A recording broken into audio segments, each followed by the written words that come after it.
쌍수를 갖다가 하셨고, 어느 큰 스님들도 정의 쌍수가 없으면 안 된다 했어. 선정만 있으면 안 되고 지혜만 있어도 안 되고, 선정은 바탕이고 지혜는 비추는 거고, 이 두 가지 같이 있어야 되는데, 선정만 고집해가지고 참선하고 좌선하는 거는 결국은 조급한 거야. 집착하는 거죠. 그것도 나오긴 나오겠지만 안 나와요. 근데 선정에서 얻을 수 있는 것은 오신통이에요. 원래 육신통인데, 오신통은 천안통, 천이통, 뭐 신족통, 또 뭐 있죠. 숙명통, 5가지 있어요. 그거는 뛰어난 겁니다. 일반 사람들보다. 그러니까 초능력자라고 할 수 있겠죠. 근데 마지막 6번째 누진통이라는 게 있습니다. 이런 선정 갖고는 얻을 수 없어요. 이게 문제입니다. 오신통 얻어봐야 일반 사람보다 뛰어나. 조금 특별한 사람이 돼. 그렇게 한들 뭐가 소용이 있냐고요. 상대를 잘 파악하고 상대의 말을 잘 듣고 해안이 있고, 그죠? 안목이 있어서 뭐 땅값 모르는 걸 잘 해가지고 부자가 된들, 그런 사람만 파악한들, 독심술로서 파악한들 아무 그 의미가 없다는 거예요. 그래서 부처님은 신통력을 쓰지 말라 했죠. 왜 그러겠어요? 누진통은 번뇌를 제거하는 신통력이거든. 누진통이 없으면 아무것도 안 되는 거예요. 아무리 돈 많아도 욕심이 계속 비대해지면 끝이 없어요. 지금 정치세계 봐봐요. 난리잖아. 그죠? 결국은 답이 뭐겠어요? 이념 따라 살아가라는 얘기예요.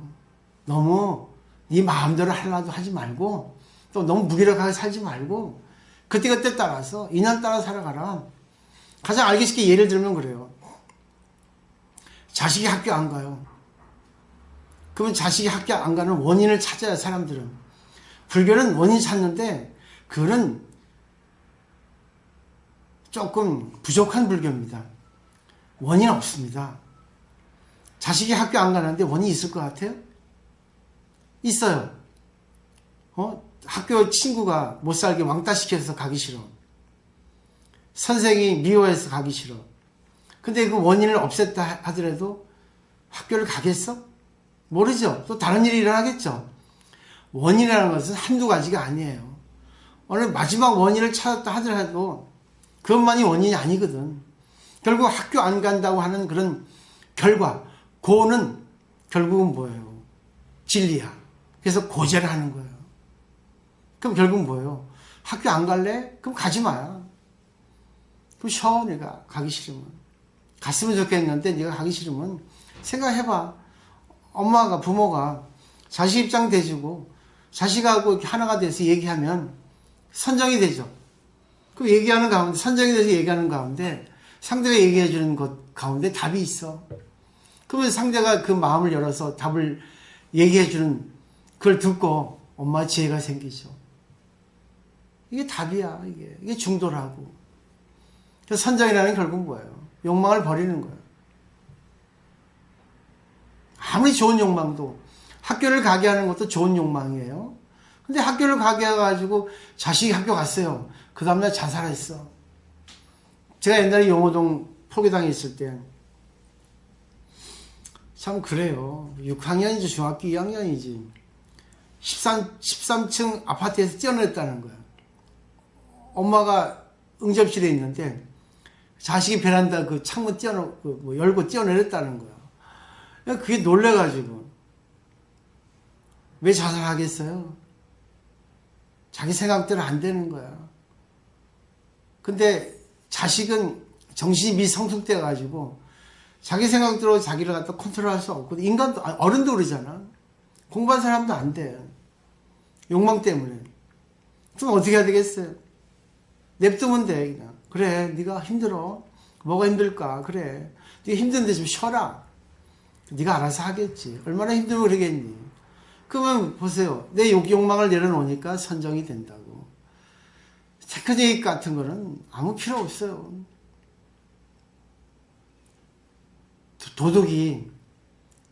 도둑질 하고 있는데 저리 와서 선정의 테크닉을 배웠다 해서라도 그게 공부가 되겠어요? 안 되죠?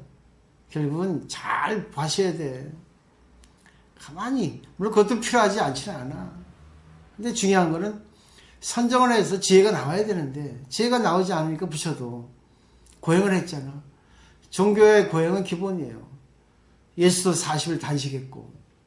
이건 프로들이 하는 얘기고 여러분은 할 필요 없어요. 왜? 이 이치, 밝힌 이치를 가지고 우주의 진리를, 그러니까 옛 부처들이, 옛 성인들이 옛성을 향해서 옛 길을 간 그것만 자기 발견했잖아요. 그것만 알게 주셨으니까 그 의지에서 가면 돼. 밝히기만 하면 돼. 그 길만 따라가면 돼. 자기 혼자 가기 힘드니까 절에 와서 상담하는 가운데 찾을 수 있는 거죠. 스스로 눈이 떠지는 거야. 깨달을 필요 없어. 깨달음이라는 것은 타동사기 때문에. 자동사가 돼야지. 내 스스로. 그래서 선어, 자, 연결 시점. 보세요. 선어 중에서, 어떤 걸 말씀드릴까요? 조심에 묻자 하도 그렇죠. 불성이 있습니까? 없습니까? 없어. 결국은 보세요. 그 질문하는 스님이 의심이 많은 거예요. 자기는 부처를 찾으려는데 부처가 눈에 안 보이니까 스님한테 가서 묻죠. 부처를 찾으려 할 필요 없어요. 부처는 자기 마음속에 있다고. 불성이라는 게. 근데 불성이 왜 안 나오겠어요? 욕망 때문에 안 나와. 부처님께서 항마 성도라고 아시죠? 그래서 설산에서 고행하실 때 마음 파순이 3번 나타났죠. 자기 이쁜 딸 보내서 육체적인 욕망, 또 자기 어떤 아들들 보내서 또 그 무력, 정신적인 욕망. 결국은 3가지의 욕망은 육체적, 경제적, 정신적 3가지 욕망에서 네가 컨트롤하라는 거예요. 중도로 가라 그거죠. 너무 많이 하지도 말고 너무 적게 하지 말고 적절하게 행복을 찾아서 가라는 건데 하고 있잖아. 근데 왜 못합니까? 배운 사람이 더 잘해야 되는데 배운 사람이 욕망이 더 크거든. 더 하거든. 어제 여의서는 강의 가서도 그분 그러잖아요. 그렇게 1시간 얘기했는데 그 집착을 떨쳐낼 수 없습니다. 근데 할 말이 없어. 집착이란 결국 욕망 때문에 오는 거예요. 근데 그 말했죠. 우리가 눈이 아프면, 그죠? 눈이 아프면 어머니 하루 종일 눈이 아프니까 여기에 정신이 가 있죠. 그게 집착이거든요. 눈 때문에 항상 눈이야. 결국 뭐야? 내 마음에 생각하는 거, 욕망이 딱 커지면 욕망이 집착, 말해 돈 벌어야겠다면 돈에 집착이 되니까 돈을 떠나지 못해. 그러니까 돈을 중심으로 살아가는 거야. 다른 건 다 뭐예요? 희생되는 거예요. 그걸 버리기 위해서는 뭐예요? 돈을 버는 목표를 세웠고 욕심을 냈는데 내가 그걸 향해서 내가 축에 나갑니다. 너무 막 억지로 하지 말고 너무 안 하지도 않고 하다 보면 어떻게 돼요? 되죠, 어머니? 그죠? 말씀히 해도 도망가죠. 가만히 있어도 돈 올 때 있죠. 그거는 자기 하다 보면 천천히 가다 보면 되는 거야. 그래서 중도는 천천히 가는 거예요. 너무 급히 하지 말고 너무 서두르지도 않고 너무 게으르지도 너무 안일하게 하지도 않고 하다 보면 뭐예요? 어느 때는 급히 갈 수도 있고 어느 때는 안일할 수 있고 그 자기가 조절하는 거 알잖아요. 오늘 하루 문 닫아야 되겠다. 오늘 좀 늦게까지 해야 되겠다. 답이 나오죠, 어머니. 그게 중도라고요. 조심이 없다는 건 결국 뭐예요?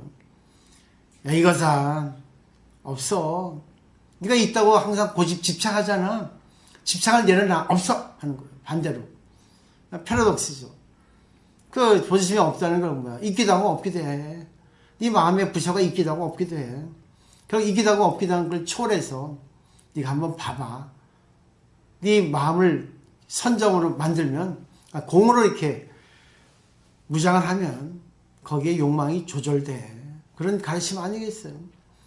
또 향엄상수의 그 화두도 그렇고 전부 그래요. 선이라는 게. 결국 선이라는 것은 그 보조국사로 했거든. 경은 부처님의 말씀이고 율은 부처님의 행동 강령이고 선은 부처님의 마음이라 했거든. 결국 부처님의 마음은 뭐예요? 지금까지 열심히 얘기했던 그거예요. 다른 게 없어요. 특별한 게 없다고요. 다만 부처님은 그걸 향해서 중생들을 위해서 썼고 우리들은 자기를 위해서도 못 써요. 왜? 습관이 너무 굳어져 가지고 그 습관을 바꿔야 돼요. 욕망을 버리는 훈련을 해야 된다고. 그래서 불교는 욕망을 내려놓는데 내려놓기 쉽지 않죠. 그래서 대승불교에서는 욕망을 충족하되 욕망을 추구하되 너무 욕망의 노예가 되지 말라 이렇게 얘기하는 거죠. 그죠? 세간에 있으면서 세간을 벗어나라. 욕심 낼 때는 내고 욕심을 내지 않을 때 내지 마라. 그때그때 따라서. 그게 바로 뭐예요? 눈이 떠지는 거죠. 인연이라는 진리예요. 이해되시겠죠? 쉽죠? 이런 건데 왜 자꾸만 어렵게 이 부파불교의 가르침이 그러니까 현학적인 논리적인